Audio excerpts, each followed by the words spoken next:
మా శ్రీ సరస్వతి జన్మ శ్రీ గురుభ్యో నమః భక్తులారా, మాఘమాసంలో ఈరోజు మనం 27వ రోజులో ప్రవేశించాం. మాఘ పురాణం నుండి 27వ అధ్యాయాన్ని చెప్పుకుందాం.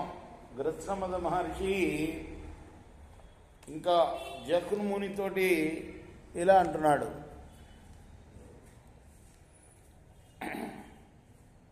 మాఘమాస వ్రతం అనేది జన్మ సంసారం అనే సముద్రాన్ని దాటే అవసరం లేని సాధనం. దాని ప్రశస్తిని ఇంకా చెప్పు విను అని చెప్తున్నాడు. పూర్వం ద్వాపర యుగంలో అంగదేశం అంటే ఇప్పుడున్న వెస్ట్ బెంగాల్లో సులక్షణుడు అనే రాజు ఉండేవాడు. చాలా బ్రహ్మాండంగా పరిపాలించేవాడు. అనేక మంది సామంతరాజులు ఉండేవాళ్ళు. మహారాజు అతను. కానీ సంతానం లేదు.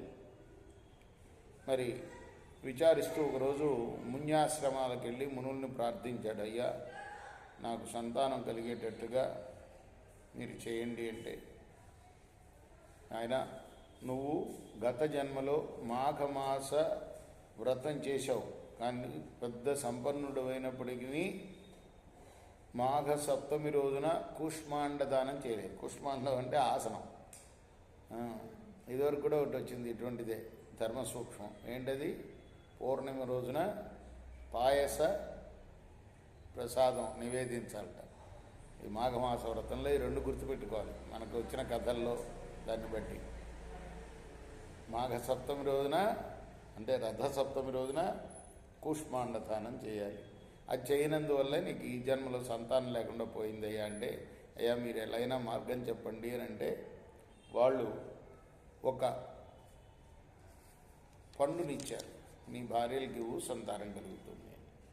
అతను అది ఇంట్లో పెట్టి స్నానానికని వెళ్ళాడు. తర్వాత ఇద్దామని. ఈ లోపల చిన్న భార్య దాన్ని తినేసింది, ఆ పన్నుని.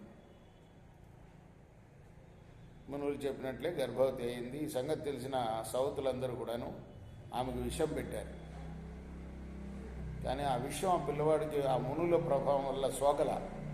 ఆవిడికి సోకి ఆవిడకి మతి చెలించి వెళ్ళిపోయింది ఇంట్లో నుంచి. ఎక్కడో అడవుల్లో తిరుగుతూ ఉంది. అక్కడే ప్రసవించింది. ఆమె చనిపోయింది. ఆ పిల్లవాడిని మాత్రం మరి ఒక పులి తీసుకెళ్ళి తులసి చెట్టు కింద పడుకోబెట్టింది పిల్లవాడిని. ఆవిడని తినేసింది, కానీ ఆ పిల్లవాడిని మాత్రం చక్కగా ఒక తులసి చెట్టు కింద పడుకోబెట్టింది. ఆ తులసి దళ స్పర్శ వల్ల వాడు ఎదుగుతూ వచ్చాడు ఆ పిల్లవాడు. అలానే అక్కడున్న పశుపక్షాదులన్నీ కూడాను వాడికి ఆహారం తెచ్చి పెడుతున్నాయి. అలా ఎదిగాడు ఆ పిల్లవాడు. ఈలోగా ఒక జంట అక్కడికి వచ్చారు. ఈ పిల్లవాడిని చూశారు. పిల్లలు లేరు వాళ్ళకి.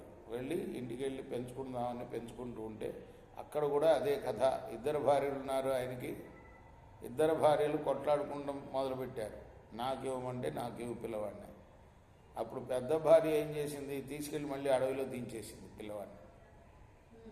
ఇలా ఉండగా అతను ఎదుగుతూ ఎదుగుతూ అక్కడే అడవిలోనే ఎదుగుతూ పెద్దవాడయ్యాడు.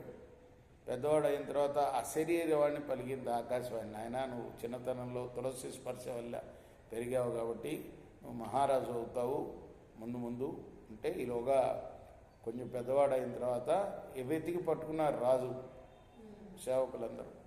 అతను మహారాజు అయ్యాడు. ఆ తర్వాత మాఘమాసం వ్రతాలు బాగా చేయిస్తూ తన రాజ్యంలో అతడు తర్వాత మోక్షాన్ని కూడా పొందాడు. నమః పార్వతీపతే హర హర మహాదేవ శంభో శంకర. లక్ష్మీపతే శ్రీహరి మహాదేవ.